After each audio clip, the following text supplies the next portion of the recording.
Everest জয় করেছে হাজারো মানুষ, কিন্তু এই পবিত্র পর্বতে পা রাখার রেকর্ড আজও শূন্য। কেন? বিজ্ঞান, পুরাণ আর অদৃশ্য শক্তি কি বলছে?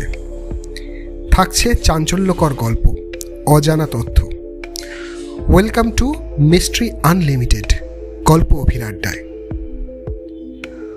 1953 সালে স্যার এডমন্ড হিলারি আর তেনজিং নোরগে এভারেস্ট জয় করলেন, কিন্তু তার 70 বছর পরও কেন কৈলাস অটুট? শিবের বাসভূমি এই পর্বত শুধু ভূগোল নয়, এক জীবন্ত দেবতা। তিব্বতী বৌদ্ধরা বলেন, যে এখানে উঠবে সে মৃত্যুকে ডেকে আনে।